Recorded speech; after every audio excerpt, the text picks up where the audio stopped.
Howdy, folks. Sorry I'm so late.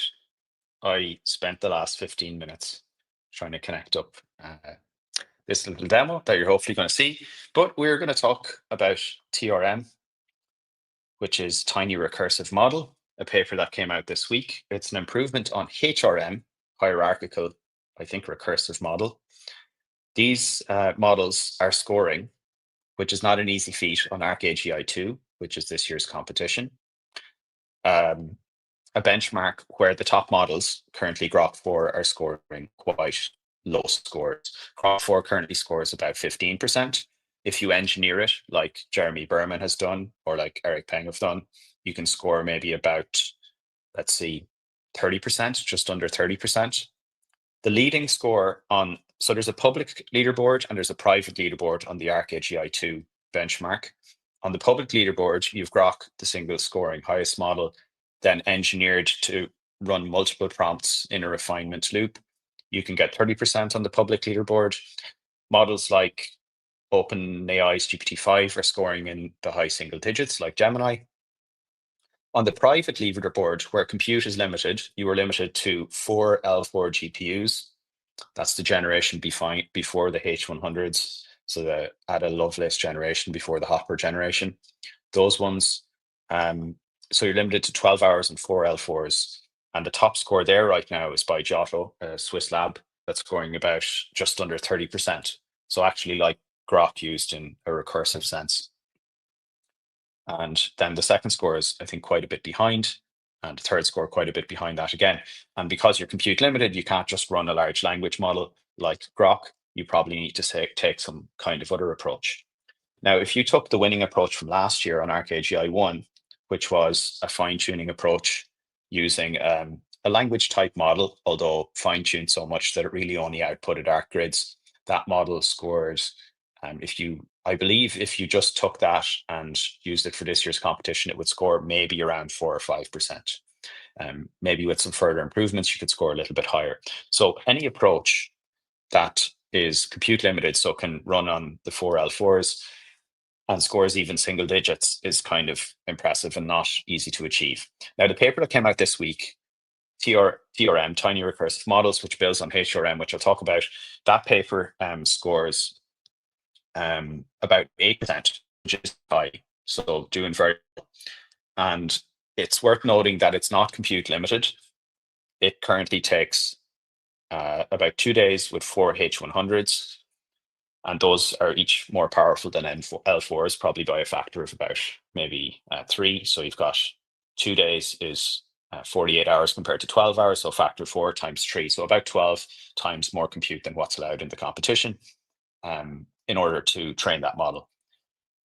And yeah, I'll get into why it's not that straightforward to just use the TRM model within the competition, although I don't doubt that it's possible, and I don't doubt that people will start scoring if they're not already using some kind of TRM approach. So I'm going to try something a bit new here. I'm going to try demonstration mode, where I will draw out some aspects of the TRM model. Please let me know any questions in chat. I have it open in front of me here, so I'll try to open any comments as we go and answer them as well. So for this video, let's start by writing out a little bit of an agenda here. And you're going to see my handwriting. So a few things I want to do. I'm going to talk first of all. I'm going to talk first of all about a simple arc task, just what that looks like. I won't spend too much time on it because I know a lot of you are familiar with this. Then the second thing I want to do is how to solve an arc task using a simple transformer. So I'm just going to do a simple transformer. And then I'm going to move on to describe the TRM and also the HRM approach. Okay, so that's what we have for agenda. And let's start now by describing what an arc task is, in case you're not familiar. And I'll also use this example to explain how you would solve this task using TRM or HRM. So an arc task involves an input grid. It involves a series of examples. Often you'll have at least 2 examples, maybe 3, up to 10. And the idea is to look at those examples which have a transformation from input to output. I'll show you. Identify the transformation and apply it then to a new input. And yeah, thanks for saying hello. Hi, Beta Alpha. So an input might look like this. And I'm going to draw a very simple input that we're going to use for the rest of this video. It's a 2x2 grid. And there are 10 colors in arc, including black. Usually black is 0 up to 9. So you've got 0 to 9. And you might have a task that looks like this. So you've got red across the diagonal. This here is your input grid. And the task example is going to move this input grid to an output grid, which in this case here, I'm going to keep simple. And this task, which I've just created on the fly, involves 90-degree rotation, essentially. So you have this input, and very simply, you can see the solution. It's a 90-degree rotation to a grid that is also 2x2, and that's the output. Now, in the real arc competition, the grids are actually up as far as 30 by 30. But we're going to just look at 2x2 grids today. So you'll be given a series of these examples, and then, maybe you see some examples of other colors, and then you'll be given an input grid. Let me just zoom in and show you what. This is what, for example, the test grid, let's call this the test. And by the way, these examples here that you see and that you use, these would be called the train. So this is a train example. And over here, I'm just going to show you a small test example. This is very trivial. You're going to get it right away. But in this test example, let's say the input is going to be just green in the corner.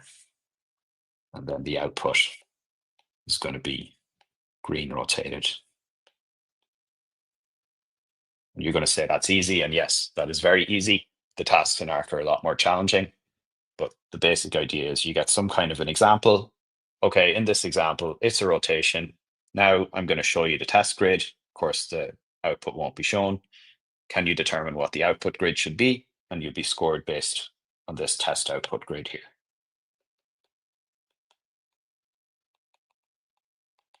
Now, I am going to show you a little bit more nuance of how you would set this up. If you have a larger grid, you do it through padding.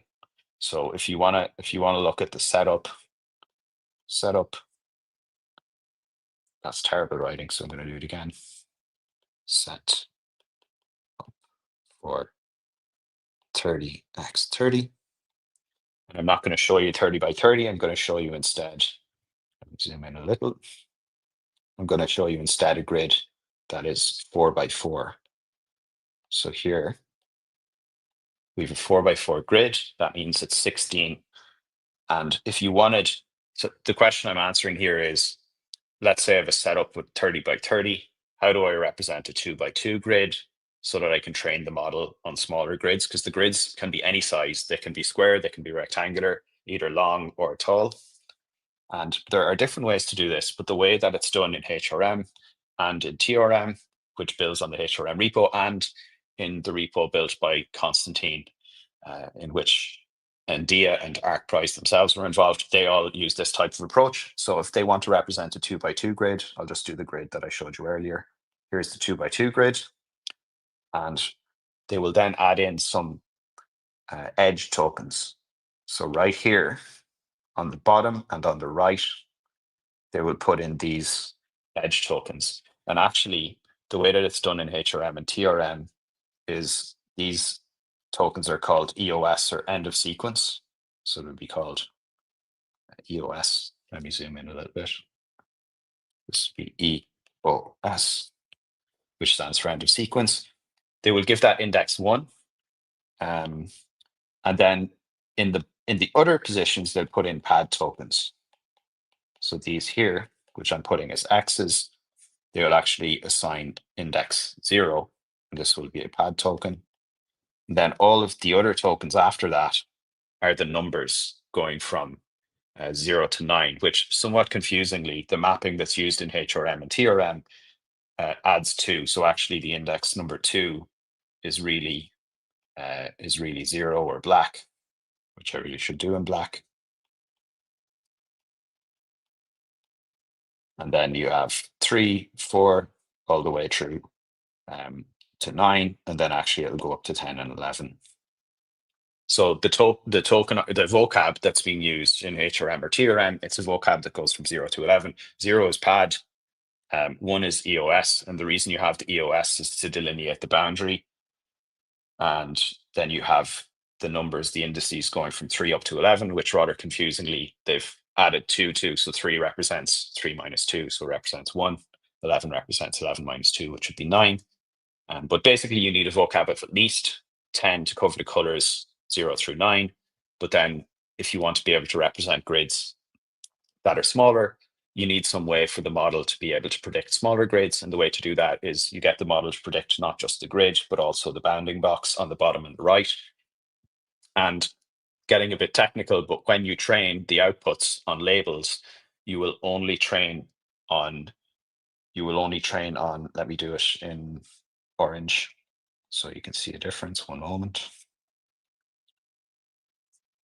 So you will only train the loss actually on this.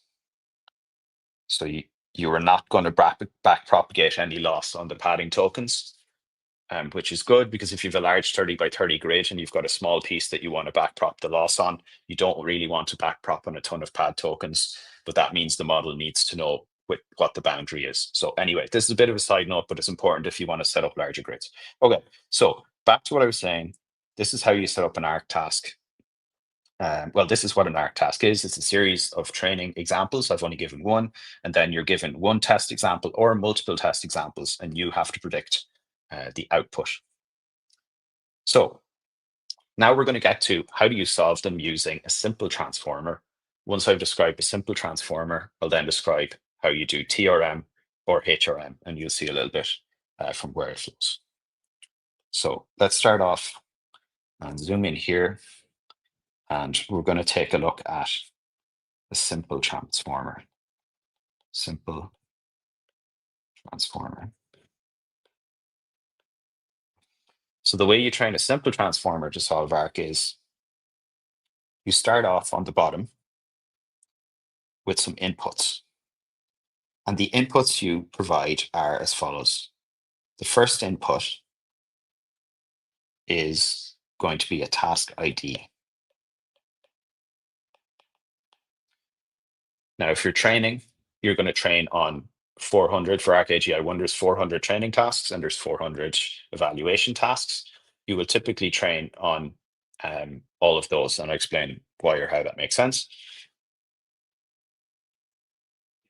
A given task has got multiple examples, so it has multiple train examples and multiple test examples. As I showed you right up here, this is, this here would be considered a train example. This here is a test example. Of course, you don't see the test output, you don't have access, but you do have access to the train examples within a task. And for HRM and TRM, one of the key ideas is to split up each task into its examples and train each of the examples separately. So the idea is to train predicting an output from an input, and to do that separately for each of the tasks, each of the examples within a task. And you might ask, well, if you separate the examples from the same task, how does the model know they're related? And the way the model knows they're related is because you provide a task ID to the model. So we're gonna set up a model here. And one of the inputs we're going to provide, it's maybe a little bit big. Let's put the model here.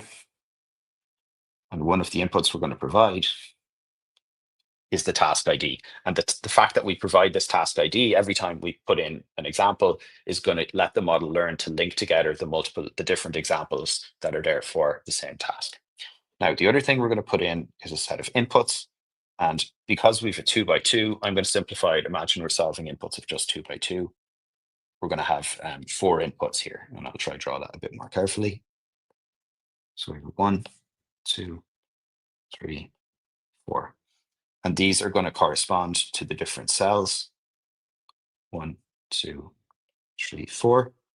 And if you just want to know what those are, for example, up here, that would correspond to the cells here, 1, 2, 3, 4, just taking the row order there. So we're going to provide inputs to this transformer, the task ID, and then each of the cells. And each of these cells, which I'll just say, C for cell, each of these cells is going to be an integer going from 0 up to 11. So that's essentially what each of these is going to be represented by, an integer from 0 to 11. That information is going to go into our model here, which for now is going to be a simple transformer. Now, in the simple transformer, we're going to have 2 layers. Often in a transformer, you would have more. You might have 8, you might have 32, you might have 128, but I'm just going to put in 2. And the inputs are going to propagate through this transformer like this. So we put this one through. And hopefully what's going to come out on the other side is going to be our output prediction. So here we're going to hope for our output grid. So we've got our output grid.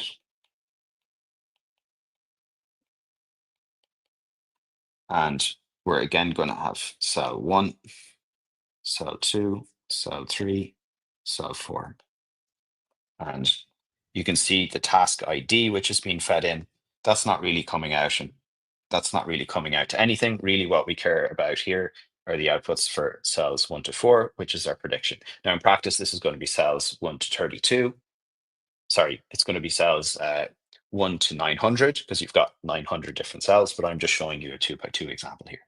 So in the very simple transformer, what you do is you train on all the examples. So let's say you have 400 tasks that each have 3 training examples.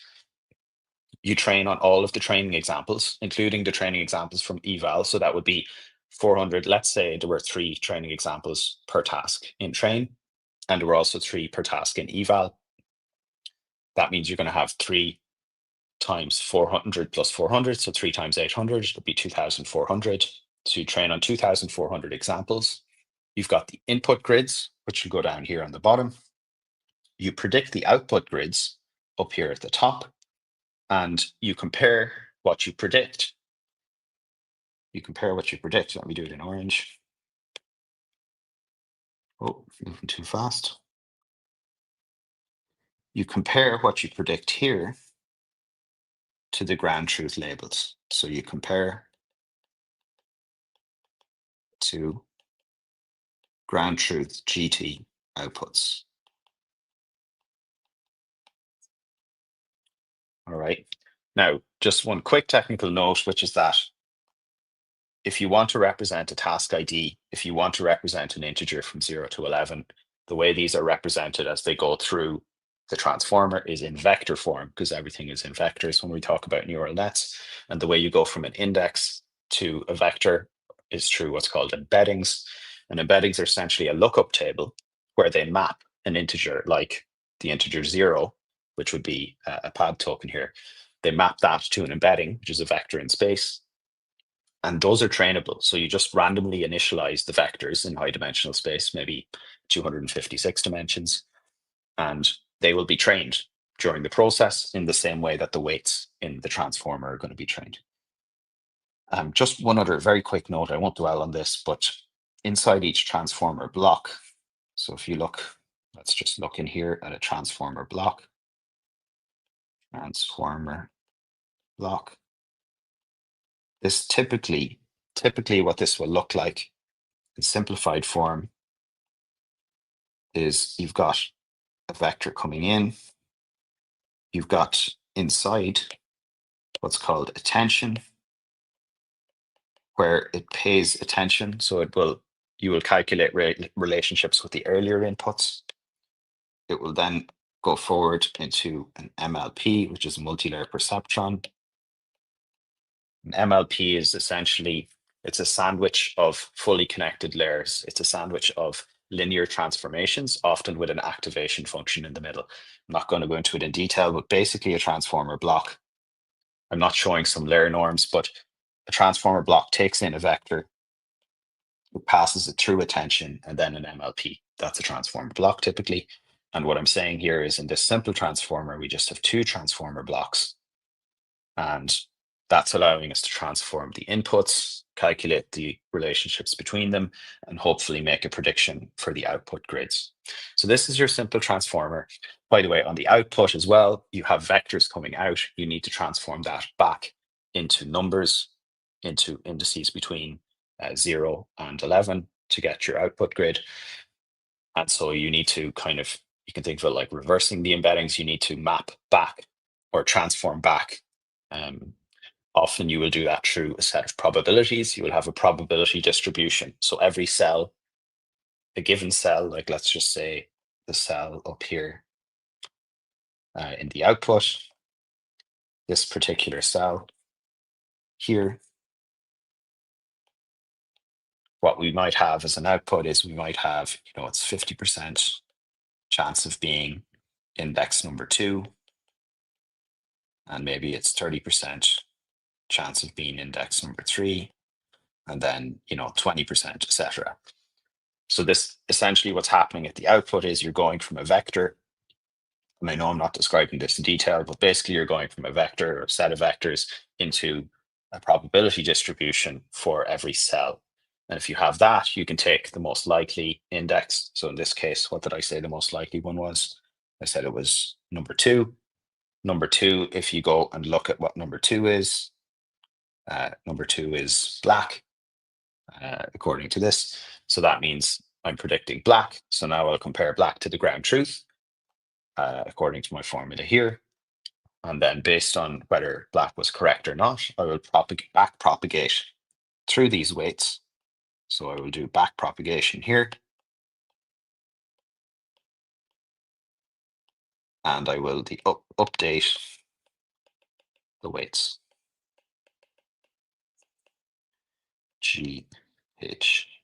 Sorry, that's pretty poor.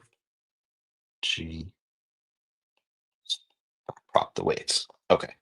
And I'll give you some numbers here so you can understand what training a simple transformer might look like. Where will I put it? I'll put it up here. So we have 400 train tasks. We have 400 eval tasks. Now this is ArcAGI 1. In ArcAGI 2, there are 1,000 training tasks, and there are only 120 eval tasks. So in total, if you're training for ArcAGI 1, you will have 1,200 tasks. HRM and TRM will add in some extra tasks called concept arc. They'll add in another 120. So it'll be, I think, sorry, I can't do addition there. I'm confused by another number. They'll have 800 plus they'll have, I think, 120. So they'll have about 920 that will be used for training. Now, let's say of that 800 tasks, we have 3 examples per task.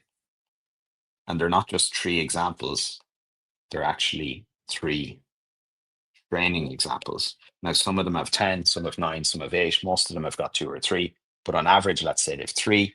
That would be 800 times 3. So you would have 2,400 examples to train on. And notice how here you're training on both the training examples. I know it's confusing, but you're training from the 400 train examples from the training data set.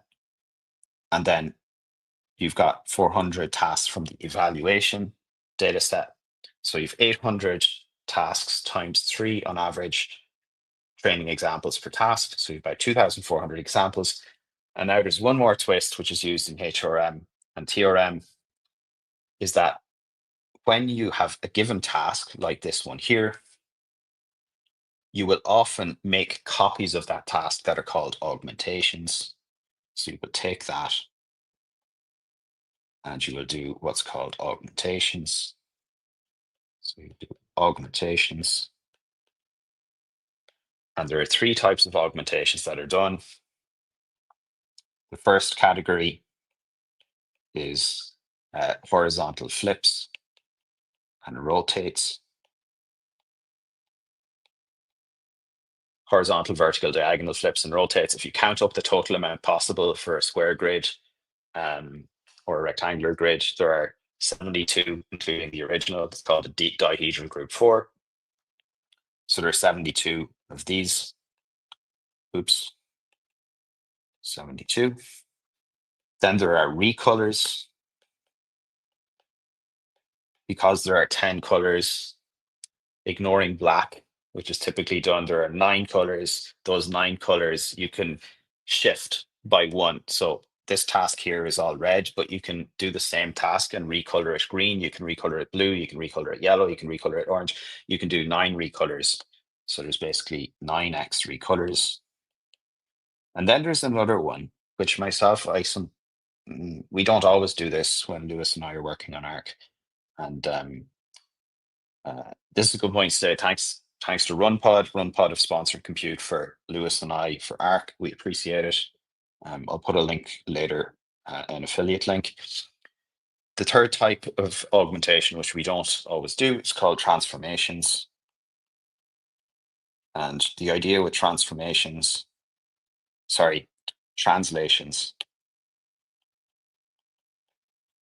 actually don't know exactly how many translations there are, which shows you don't do it that often. But the idea is if you have any grid that's smaller than 30 by 30, you can just arbitrarily move it in the 30 by 30 input and move the output by the same amount. And if you do that, you've just created a task. And this teaches the model translation and variance in the X and Y direction. So you've got, 72 is actually when you include the recolors. So it's not 9 times 72. It's actually 8 times 72. Sorry, I'll use the rubber. It's 8 times 72. 8 times 9, which is 72. So there's 72 there, plus there's extra if you do translations. So the point is, out of this data set for ArcAGI1, 2,400 times all the augmentations. And often you just augment at random and pick how many augmentations. That's a common approach in HRM. It's a common approach in TRM as well. So you need to multiply this by your augmentation factor. And you can pretty quickly see, if you assume even having even a few translations, you've easily got a factor of 100 or 1,000 even. So your data set here can pretty quickly end up being, close to 100K or even more, depending on augmentations. If you don't do translations, then your max data set size is going to be 72 times 2,400. Now, just very quickly, I'll show you here for ArcAGI2, which I often call AA2. In ArcAGI2, you have 1,000 training. You have 120 eval. You have a total then of 1,120. It's common to add concept arc. I haven't actually ablated adding or taking it away. If you look at Constantine and Greg's study of HRM, they find that if you just train on eval, you actually score similar to training on training plus evaluation. So probably adding extra training data doesn't help that much, but it helps somewhat. It's like it goes from 30 to 40% roughly on ArcAGI1 in percentage score. So yeah, for ArcAGI2, you've 1,120. And then you've got, times your examples per task. And then you've got times the augmentations. So yeah, you can see how you can probably get a data set of around 100. I'm not saying these are all extremely distinct. They're basically simple transformations, but it's found that doing these augmentations generally tends to help if you want to do training. So this is the data setup. And if you do this data setup with a simple transformer, you can start to score on ArcAGI1. You will probably score single digits on ArcAGI1. Maybe you can score a little bit higher. But yeah, even doing a simple transformer, you can score on ArcAGI1. You probably won't score on ArcAGI2 because the tasks are a bit too challenging. So you need to do something a bit more fancy. Now, we're getting to HRM. The first thing you might think of is, well, why don't I make the transformer bigger? It's a good idea. And one way you can make it bigger is adding more layers. And the key insight or the key approach, let's say, of HRM and of TRM is to say, well, rather than adding more layers here to the simple transformer, what if for each layer in the transformer, we just use the same weights? That's pretty much the insight. Now I'm going to get to the whole hierarchical and the multi-layer reasoning thing, but if you just take one message from this video, when you look at HRM or if you look at TRM, what you're basically talking about is a model where you have each layer, but whereas in the simple transformer, you've got one set of weights here, and you've got another set of weights here. In HRM, you just take this and you use the same weights. So you still have the same inputs. You've got the task embedding. You've got these 4 position inputs. If you have a 2x2 input, you still pass these through.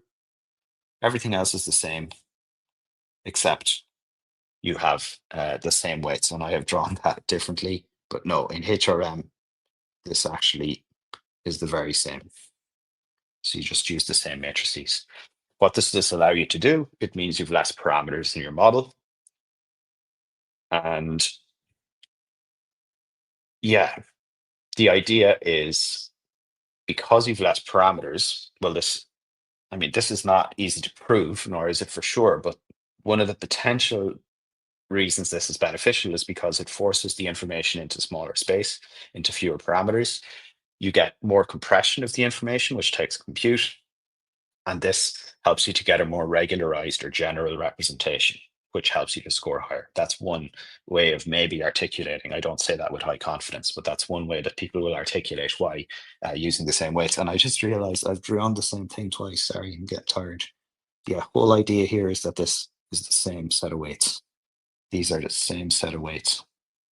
Now, let me draw this in a slightly different way that you might have seen more in the paper. So another way to draw it is just you take that single set of weights, W1, you take the task ID. This is your task ID. You take the inputs, you still pass them in, but just put ×4. And then you take your output stream and you pass the output back around. This is your grid output.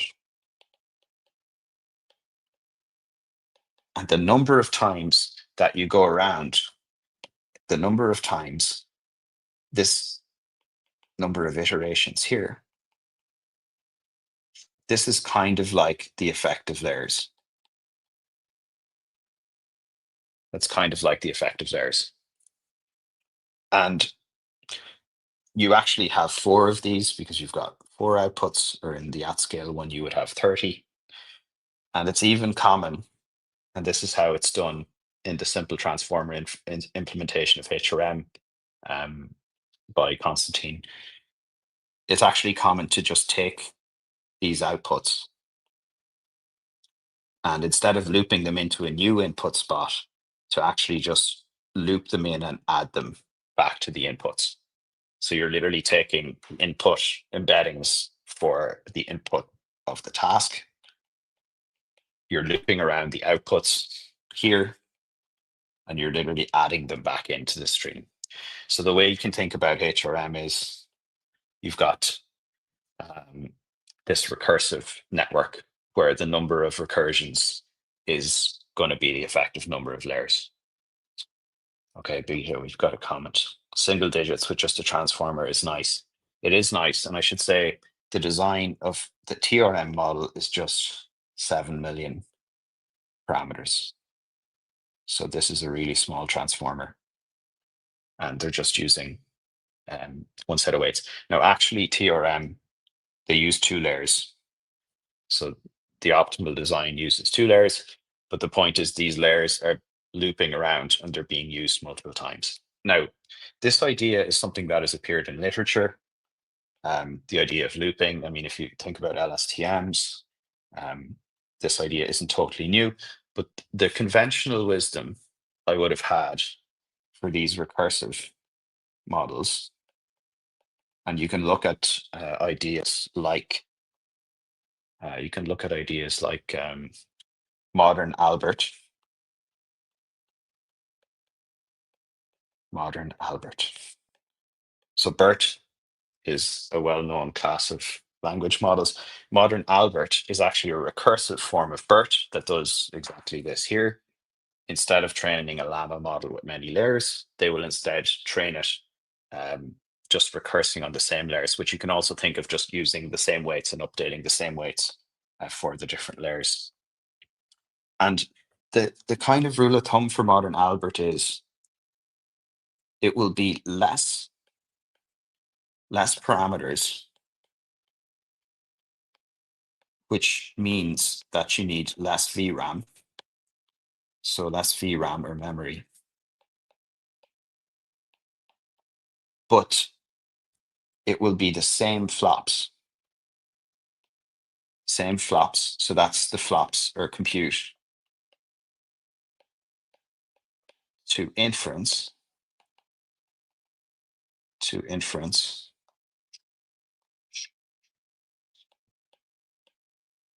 But it will be often more flops to train.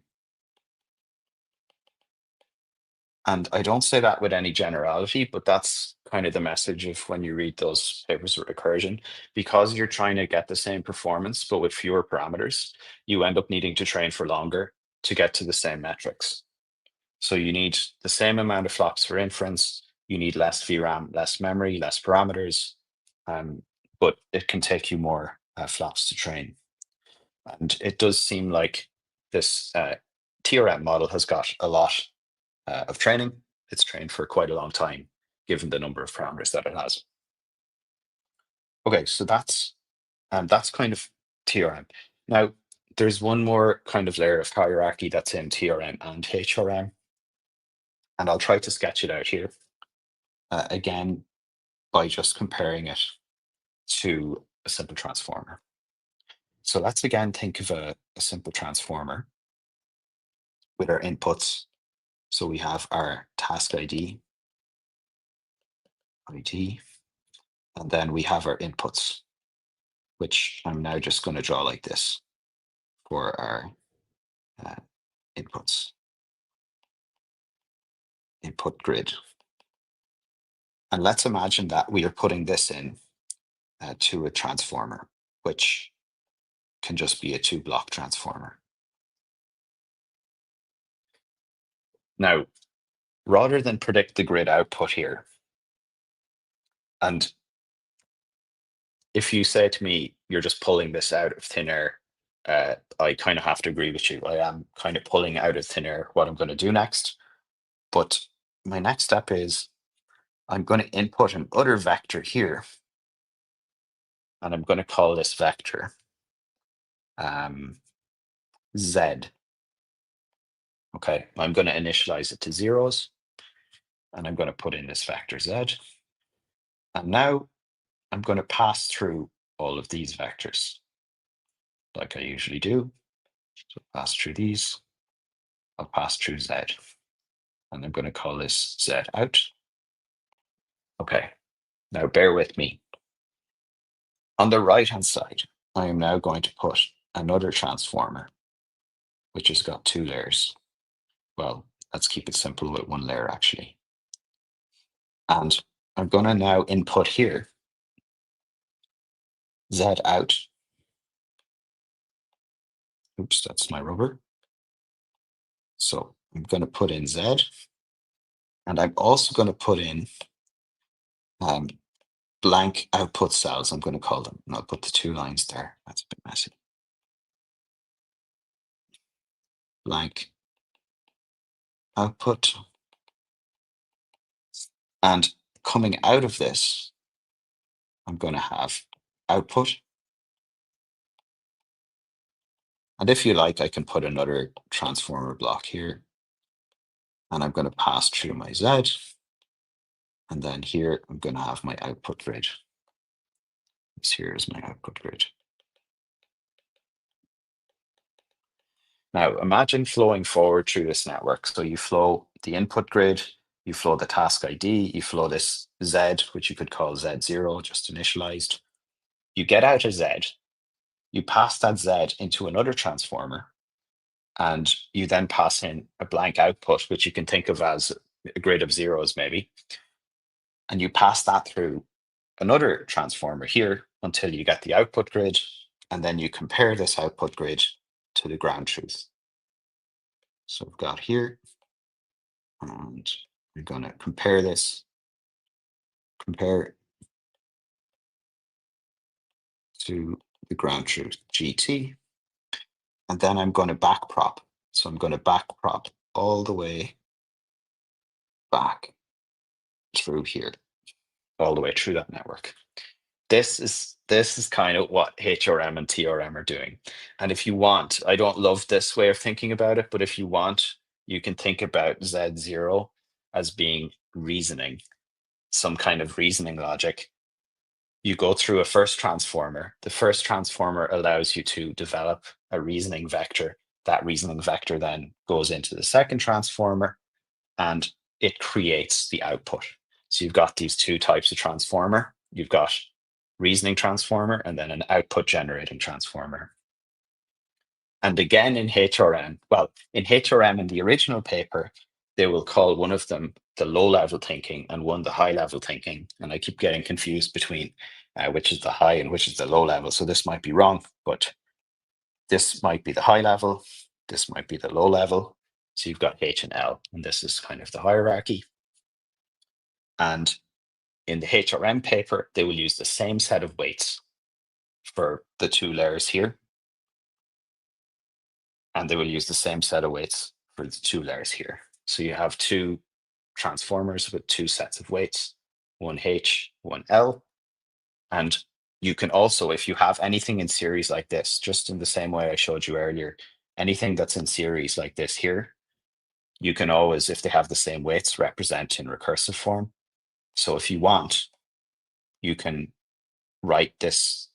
I'm not going to do it, but you can write, I mean, I'll do it here. Do it. This here, you can, of course, rewrite as being recursive. So you can have the output being recursive, and you can have Z0 going in there.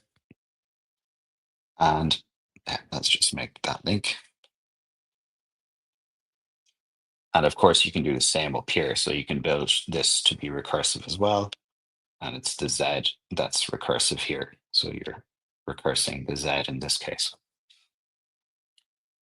Now, in the TRM paper, the simplification that's made is if I have a H transformer and an L transformer, in the same way I decided to just use the same weights here for all of the layers and just use the same set of weights. Well, why don't I share the weights as well? So instead of having H and L, let's just use one single set of weights. And that's kind of the essence of HRM versus TRM. Now, there's some implications for back propagation, but basically for HRM, if you look at the weights, how will I do this? Yeah, you've got H weights and L weights. If you look at TRM, you just have weights. Everything has got the same weight. Everything is a two-layer transformer. Everything here is a two-layer transformer. Two-layer. Okay. So one way to think about HRM or TRM versus a transformer is they're essentially really long transformers, like really long, because they have recursion at this reasoning scale here. They have recursion at this scale here, at the H scale. And they even have a third level of recursion whereby you go through this cycling process at L, you go through cycling at H, and then when you get the output grid, you again go and feed it back to the input to do another refinement. So you have three layers of refinement. Actually, in TRM, what you end up with is something like 384 effective layers. So by doing all of this recursion, what you end up with is a really deep neural network, a really deep transformer with 384 effective layers. And the motivation, again, which I'll repeat, is that hopefully, because you are forcing it into such a small number of parameters, you have to do extra compute in order to get it to even fit. And by getting it to fit, the model ideally only remembers just what's necessary and nothing more. And by doing that, is ideally taking an efficient and accurate and generalizable representation of the model, of the problems that you want to solve. So I suppose where do I want to go here?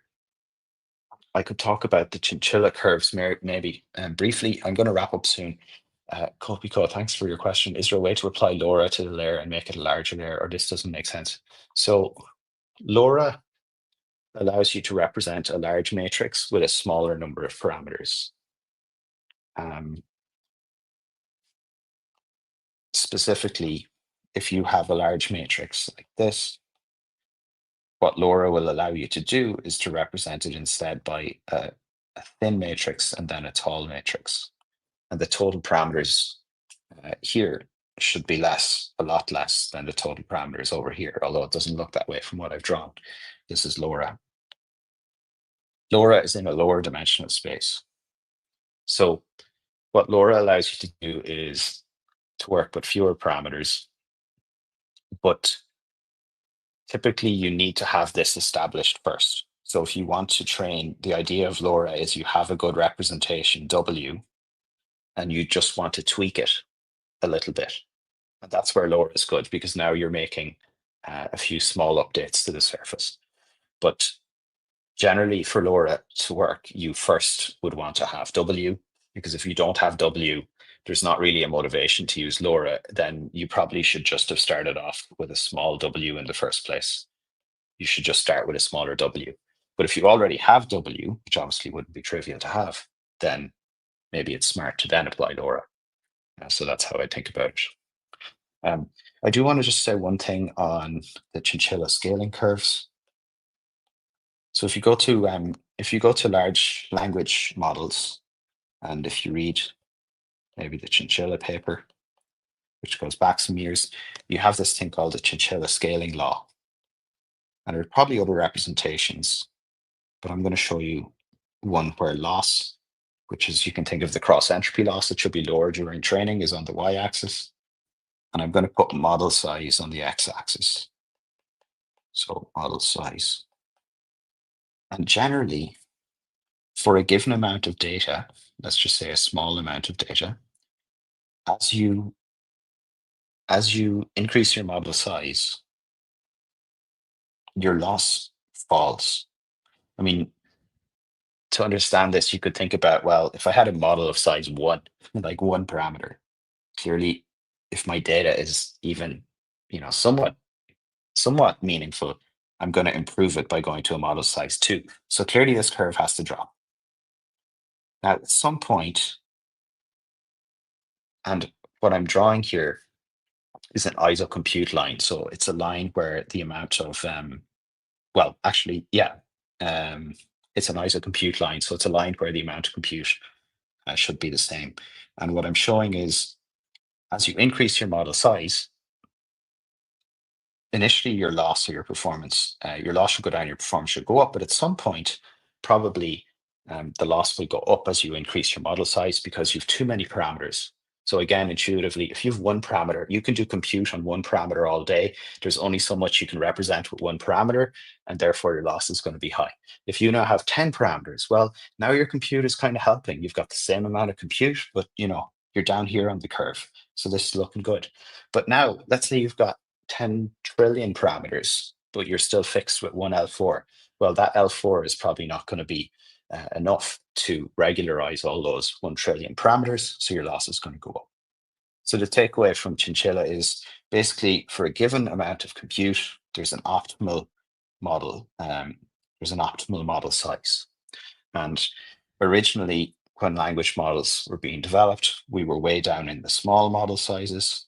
And one of the big things that OpenAI commercially realized is they said, wait, we're just making these things way too small. So then people made really big models. And even OPT, if you look at one of the early Facebook models, was huge, hundreds of billions of parameters. And we were like, yeah, well, we just make it way bigger for the same compute, we get lower loss. But then people realized with a big model, you have to pay loads for inference. So actually, if we are going to spend more compute, and by the way, a higher amount of compute would be a line maybe down here. That's a bad line. It would maybe be down here, maybe a minimum over here. What you find is it's actually best from an inference standpoint to be not necessarily at the optimum, but to be somewhere off optimum, because you want to overtrain the model. So you want to use more compute than chinchilla optimum, because that's going to make it cheaper at inference, or said differently, at inference for a given amount of pre-training compute, you will have a stronger performing model. So yeah, basically chinchilla meant people needed to build models bigger, but then because you have to allow for the cost of inference, you actually should build a model smaller than chinchilla. So anyway, why am I saying all this? Because if you have a large amount of data, so let me do a large amount of data. Sorry, it's really hard to see. If you have a large amount of data, well, your optimal model size is going to be out over here. And maybe this model size here is logarithmic. So your model is going to be out here. If you have a small amount of data, like an arc, then your optimal model size is probably further to the left. And yeah, the question is, what's the right model size for a given amount of compute? And now you have to think about what compute are you doing during the competition at submission time, and what compute are you doing before submission time. Now, before submission time, you can't see the evaluation tasks, so you actually can't do the proper HRM or TRM training. And this is made more difficult by the fact that the public tasks, the training ones included for ArcAGI2, are a lot easier than the Arc private ones. So just pre-training on the public ones is not probably going to give you a great model that's that applicable to test time. So sorry, I'm saying stuff that's kind of nuanced and not very self-evident if I don't. I know I'm not fully explaining it, but I'll give it for those of you who are more familiar with competition. Basically, what this means is it's hard to pre-train a model for ARC because you only get to see problems of the right difficulty during the competition. So what you end up thinking about, well, one way, this definitely isn't the only way, but one way is when you think about which curve to be on, like when you're on this curve or this curve, you're going to be on the curve for 12 hours with 4L4s. And if you're on that curve, the question is, what's the optimal model size? And one answer to that empirically as well, maybe the optimal size is somewhere around 7 million if you think what TRM is doing is optimal. But you could also see a case where, well, maybe and by the way, TRM is using too much compute. So they're currently that model is using too much compute for the private competition. So it's kind of on a curve that you wouldn't even be allowed to access. So you could think, well, maybe the optimal model for TRM with too much compute is here, but during the competition, maybe it actually is even smaller. So maybe the best you can do is with a 4 million model. Anyway, these are kind of loose thoughts. They're not going anywhere, but they can maybe give you a framework for thinking about, well, what is the right model size for ARC? And I think because the data is small, these curves tell you the model probably should be fairly small. It's possible. Yeah, that's really all I have to say there. Okay, let's answer a few questions. Do you think TRM can be applied as a text re-ranker? So like the big insight of TRM is, well, this isn't the big insight in fairness. Yeah, no, it is the big insight. The big insight is that maybe by having fewer parameters and reusing the same parameters, you get a form of regularization that makes the knowledge more generalizable. If that is true, it's not like you're going to have a 7 million model for a text tree ranker, although text tree ranking is probably not that knowledge. It doesn't require as much knowledge as being an LLM. But what it means is that for a given type of task like text tree ranker, if the standard size of model today is 500 million parameters, maybe the optimal actually should be to massively overtrain a 50 million parameter model. So it's not like we're going to achieve everything with a 7 million, but what it's saying is that at the margin, whatever size we thought was optimal should be smaller, not just smaller than chinchilla because we pay for inference, but actually smaller yet again because we get this regularization benefit from compression. If you had a lot of inference time, you could just continuously refine your faults, lead for better outputs. There's the point where it plateaus. Yes, I think you can improve a lot by just training really long. And the fact that TRM is doing well is because it trains for literally about, I think it's a million optimizer steps. And it's just really, really, really overtraining. And you just keep getting better and better. And if you look at the Llama 2 paper, you can see the loss just keeps going as well if you keep training and training. And there's no way you could train on the common crawl for as many epochs as you do for ARC, but you keep improving. And maybe that's just, better compression of the model weights. What are HRM best suited to?